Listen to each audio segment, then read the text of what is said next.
आता या सरांचा प्रश्न आहे की लग्न झाल्यानंतर तर संभोग पत्नीसोबत करावाच लागतो ना, तर मग अशा वेळेस माणूस निकृष्ट होतो का, त्याचा पराक्रम जातो का? तर हे आपण एका साध्या सिंपल उदाहरणावरून समजून घेऊयात. कारण की आपण मागील व्हिडिओमध्ये सांगितलं होतं की जो जास्त वीर्याचा नाश करतो, त्याचं तेज, बल, पराक्रम, पुरुषार्थ, त्याचं तप, जप, सगळं त्याचं शरीराचा सत्यानाश होतो, त्याचं आयुष्य जिवंतपणे नरक होते. तर तेच लग्नानंतरच्या व्यक्तीसाठी लागू होते का? तर एका उदाहरणावरून मी तुम्हाला समजून सांगतो की तुमच्याकडे 1 करोड रुपये आहेत आणि ते करोड रुपयाचा तुम्हाला काहीतरी चांगल्या प्रकारे फायदा घेण्यासाठी पैसे तुमच्याकडे आलेले आहेत. मग तुम्ही काय केलं, ते करोड रुपये घेतले, आता हे माझेच आहे तर मी कसाही खर्च करणार. तुम्ही गेले बाथरूममध्ये, 1 गड्डी त्या ठिकाणी फेकून दिली. नंतर तुम्ही गेले तुमच्या पर्सनल बेडरूममध्ये आणि तिथं तुमच्या आथरुणामध्ये 1 गड्डी फेकून दिली. तुम्ही गेले एखाद्या ठिकाणी पिक्चर बघायला, पॉर्न व्हिडिओ बघत असताना 1 गड्डी धरली आणि तिथं फेकून दिली.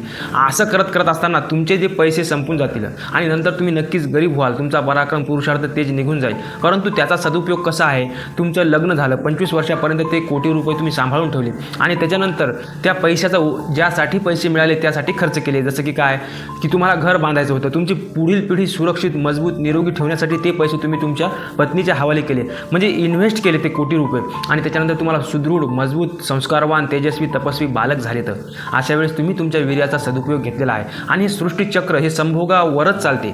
तुम्ही ते वीर्याचं दान स्त्रीला देता आणि ती ते धारण करते आणि तिच्या पोटामध्ये सृष्टीचा अद्भुत चमत्कार म्हणजे बालक जन्माला येतो आणि त्यासाठी ते वीर्य दिलेलं आहे.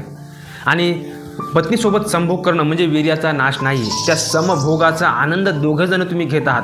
आणि मास्टरबेशन करणं सोबत पत्नीसोबत संभोग करणं याच्यामध्ये जमीन आसमानचा फरक आहे. तो जर तुम्ही करत असाल तर तुम्हाला माहीतच पडत असेल. आशा करतो की तुमच्या प्रश्नाचं उत्तर मिळालं असेल.